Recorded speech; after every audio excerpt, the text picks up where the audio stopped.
डोडा से क्या कुछ निकलकर सामने आ रहे हैं आपके समक्ष रखते हैं। वहीं पर हम सबसे पहले बात करेंगे तिरंगे को लेकर। जी हाँ, जो हर एक भारतीय की आन बान और शान जो है वो तिरंगा है, लेकिन जब उसी तिरंगे का अपमान हो तो क्या होगा। जी, ये सवाल आखिरकार मैंने क्यों पूछा कि अगर उसी तिरंगे का अपमान हो तो क्या होगा, ये अपमान कहाँ पर हो रहा है। बहुत सारे सवाल यहाँ पर आप सबके मन में जाग रहे होंगे। तो मैं आपको बता दूं कि ये खबर जो है डोडा से निकलकर सामने आई। इससे पहले मैं आपको थोड़े पहली बातें बता दूं, लेकिन उससे पहले आप तस्वीरों पर साफ तौर पर देख सकते हैं कि तिरंगे की वहां पर क्या हालत है। क्योंकि जैसे ही प्रशासन ने ये ऑर्डर निकाला था कि हर एक सरकारी ऑफिस के ऊपर तिरंगा लहराएगा, यानी कि भारतीय तिरंगा वहां पर लहराता हुआ नजर आएगा। उस बीच बहुत सारे ऐसे कार्यालय हैं जहां पर तिरंगे जो है लहराए भी जा रहे हैं, लेकिन बहुत सारे कार्यालय अभी भी ऐसे हैं जहां पर तिरंगे लहराते हुए नजर नहीं आ रहे हैं। जी हाँ, और गवर्नमेंट ऑफिस पर ये तिरंगे लहराने के ऑर्डर जो है वो जारी किए गए थे। लेकिन आप ये तस्वीरों में देख रहे हैं कि डोडा में अभी भी कुछ कार्यालय ऐसे हैं जहां पर तिरंगा जो है वो एक तो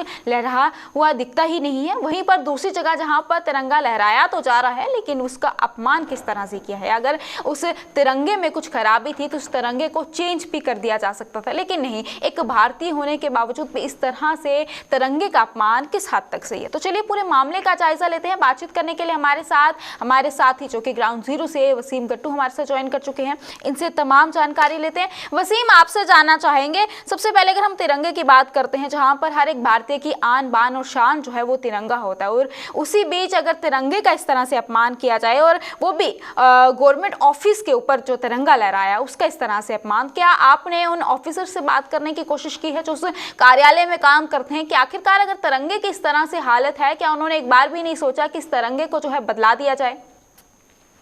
बिल्कुल तनदीप, देखिए आपको बताना चाहूंगा, जिस तरह से कुछ दिनों पहले एलजी एडमिनिस्ट्रेशन की तरफ से एक ऑर्डर जारी किया गया था, जितनी भी हमारी सरकारी बिल्डिंग्स हैं, उन सरकारी बिल्डिंग, यहाँ चाहे आपके स्कूल्स हैं, यहाँ कॉलेजेस हैं, उन कॉलेज के ऊपर तिरंगा लगाया जाएगा, जो भी सरकारी बिल्डिंग्स हैं। मगर हम देखते हैं कि तिरंगा लगाया गया है जरूर, मगर उसको मेंटेन नहीं रखा गया है। और कुछ टाइम पहले भी हमने गवर्नमेंट मेडिकल कॉलेज का जो मेकशिफ्ट कैंपस है, वहां की तस्वीरें भी आपको दिखाई थी 14 अगस्त के दिन, कि किस तरह से वहां पे तिरंगा तो जरूर लगाया गया है, मगर तिरंगे की हालत जो है बद से बदतर थी, वो सड़ चुका था। मगर जब हमने सवाल उठाए और कुछ लोगों से भी बातचीत की, उनका भी काफी कहीं ना कहीं गुस्सा था। सोशल एक्टिविस्ट से हमने बात की, उनका गुस्सा था कहीं ना कहीं कि तिरंगे का कद जो काफी ज्यादा ऊपर है, मगर उसकी कहीं ना कहीं जो हालत थी वो बद से बदतर थी। और उसके बाद जो है कुछ मिनटों के बाद ही उसको चेंज कर दिया गया था। तो कहीं ना कहीं डिस्ट्रिक्ट एडमिनिस्ट्रेशन को भी इस चीज पर ध्यान देना चाहिए, और खास करके जो डिपार्टमेंट, जो कंसर्न डिपार्टमेंट है, मैं एक डिपार्टमेंट को नहीं बताना चाहूंगा, अलग अलग डिपार्टमेंट जो है उनको ये देखना चाहिए कि अगर तिरंगा लगाया गया है उसको मेंटेन भी रखना है, ये कोई बड़ा खर्चा नहीं है। और मेरा एक सुझाव भी होगा एलजी एडमिनिस्ट्रेशन को, जो भी इसको एडमिनिस्ट्रेशन देख रही होगी इस प्रोग्राम को, उनको देखना चाहिए कि 1 महीने के बाद ही इसको चेंज कर देना चाहिए। कोई बड़ा खर्चा नहीं है, ये कोई लाखों का खर्चा नहीं है। मुझे लगता है कि 200-300 रुपए का खर्चा है, वो ये एक लगा सकते हैं, वहां पे एक तिरंगा लगा सकते हैं, फ्रेश तिरंगा लग सकता है। और जहां पे एलजी एडमिनिस्ट्रेशन का ऑर्डर है, इस ऑर्डर को कहीं ना कहीं समझना चाहिए कि एक डिपार्टमेंट अगर झंडा वहां पे लगाता है तो उसकी इस तरह की वायलेशन क्यों है, क्यों नहीं उसको सही तरीके से लगाया जाता है। बिल्कुल, वहीं पर अगर देखा जाए वसीम, अगर हम हाई अथॉरिटी की बात करते हैं, क्या उनकी तरफ से इस मामले को नहीं देखा गया? क्या उनका क्या कुछ कहना है? क्या आपकी बात जो है उनसे हुई है? जी, तो जब डिप्टी कमिश्नर डोडा से मैंने बातचीत की थी इस पूरे मामले पर, उन्होंने बताया था कि डायरेक्शन जरूर उसी टाइम उन्हें दी थी इस पे कि अगर इस तरह का कोई भी करेगा तो उस पर कानूनी कार्रवाई की जाएगी।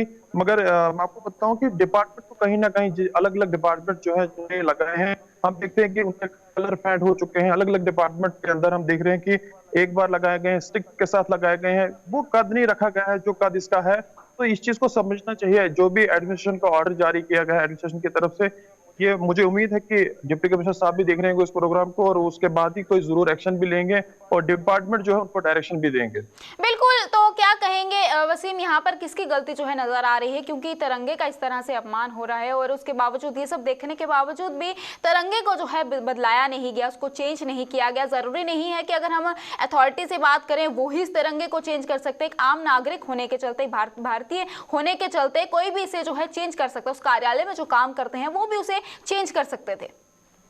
बिल्कुल, देखिए मैं आपको बताना चाहूंगा, जब मुझे कुछ लोगों की तरफ से बुलाया गया, बताया गया कि इस तरह की अलग अलग जगहों पे ये तस्वीरें जो सामने निकल के आ रही हैं, लोगों में कहीं ना कहीं गुस्सा इस चीज पे है कि अगर तिरंगा लगाया गया है वो इस तरह से क्यों स्टिक्स के साथ लगाया गया है, या अगर लगाया गया है उसका कलर क्यों फेंट हुआ है।